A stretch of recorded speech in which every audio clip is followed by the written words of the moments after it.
Welcome to the Sideline pregame show. I'm Jake Berry alongside Mark May. And Mark, we had a week off, but we're back at it. What's on the slate for this week? Well, all the district teams took the week off in preparation for district openers this week, and including Nicky Rowe against Mac High. Rowe's going to be the home team against Mac High, which should be a pretty high-scoring game. Yeah, Rowe is 3-0, having a great non-district schedule, and then Mac High 2-1, having lost to Harlingen South, but still really flowing, a lot better than they were last year. How do you see this game?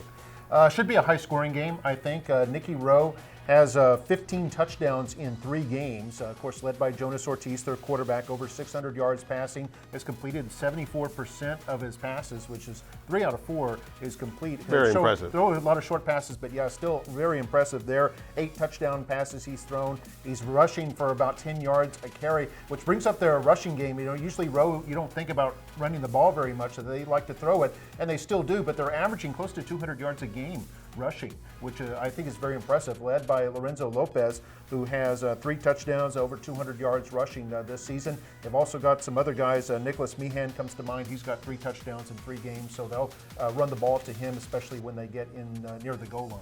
And they have probably one of the most impressive tight ends in the Valley right now in Cruz. Mm-hmm. Yeah, he's real impressive. He can get open. He's a big target. He can get open and catch the short and medium passes.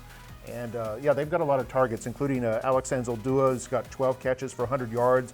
Joey Partida, who takes a lot of passes out of the backfield, and he'll pick up big yardage. He's averaging over 10 yards a catch. So, yeah, they've got a lot of weapons. All right, and then when we look at the other side of the ball, Mac High, who are their key players? Who are they going to rely on to lead the charge this week? Well, they've got 2 quarterbacks that they've been alternating. They found some success with that, Robert Amador and Hunter Curl. Amador's a senior, Curl's a sophomore.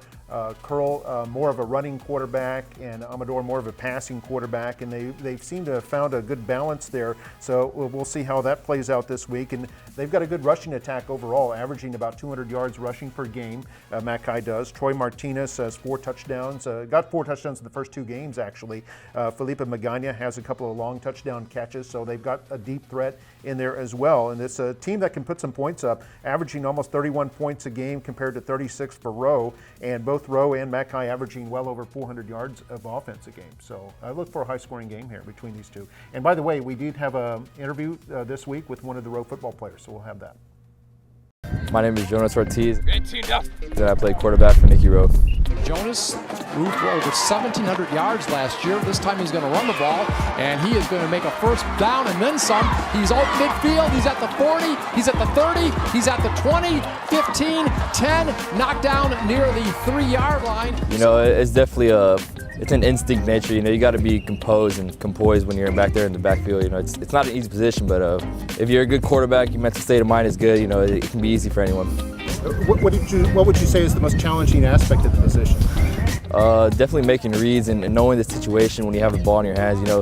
Being composed when tough gets going, and being smart when you need to be.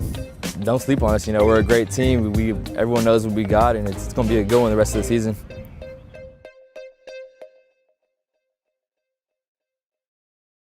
Welcome back to the Sideline pregame show. And Mark, the Nicky Rowe Mac High matchup isn't the only matchup we have this week. We also have Memorial traveling all the way to Mission for a very competitive game. Yeah, and incidentally, this is Mission's first official home game. They did play in the opener at Tom Landry Stadium, but they were the visiting team against Mission Veterans, a game they won 37-0.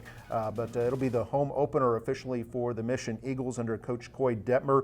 They're 2-1, as you said. They beat Donna North big time, and then they lost to Sharyland Pioneer. Lost that one 56-28, but they're still averaging about 40 points a game. Rowe averages a lot too. They're 42 points a game, so you'll probably see another barn burner here in this game. The Mission Eagles were second in the district last year, and they bring back 16 starters from that team that was second. So you know that they're going to be competitive in the district run, led by a sophomore quarterback, Jeremy Duran, who started as a freshman last year and threw 14 touchdown passes. So he's back as a sophomore. They've got a couple of other runners in the backfield, and Tito Moronta and Andrew Maldonado, who combined for 19 touchdowns last year. Ray Garcia is a big target at the tight end spot. Then when you look at their defense, they've got Fabian Ahumada, who's a defensive end, stands 5'11", 230. Linebacker Justin Soto is 5'11", 185. They were both all district players from last year. So they've got some good defensive stalwarts as well. And McAllen Memorial, they're coming off a big win to end their district schedule, or non-district schedule, and beating Vela. But they've had some impressive wins along the way, and they're no slouch. They're passing the ball a little bit more this year. Yeah, they are. And of course, Hannah, they beat Sherryland, scoring 42 points against Hannah, 51 against the Sherryland Rattlers, 33 against Vela. But that was probably their most impressive win. As you pointed out, there was a number 1 versus 2 matchup of Valley teams. It was on the road at Edinburgh, and they beat Vela by 11 points, so a decisive win. Campbell Spates, of course, led the way there, had 236 yards in that Vela game. He's got 740 now in 3 games, and he's only 260 away from 1,000 yards, so it's conceivable. It'd take a big effort, but it's conceivable he could get to 1,000 in only the first 4 games. Incredible. It's amazing. And he's got 10 touchdowns this year. So, I mean, Campbell Spates doing what we expected here in his senior year, just kind of leading the way for that Memorial Mustang team. He's already over 5,000 for his career, his high school career. They've got some other guys out of the backfield. Michael Lewis, who's averaging 4.7 a carry. Fernie Briones averaging 7.7 yards a carry. So that, that keeps defenses off balance a little bit. You can't just focus on Campbell, because they've got other guys. They can run the ball, and then they can also throw the ball deep too. In fact, Zion Gregory has over 150 yards receiving in just the first 3 games. Nick Nelson, 66 yards on 3 catches, but so both of them averaging over 20 yards a catch. And they've combined for 2 touchdowns so far, but they do have that deep threat in both of those players. And their defense, I mean, when you're talking about what they did against Vela, very impressive, because Vela was a team that was scoring in the 40s, and to limit them to 22 points, that's incredible. Yeah, they played really well. Probably, like we said, they're probably their best game they played overall this season in beating the Vela SaberCats.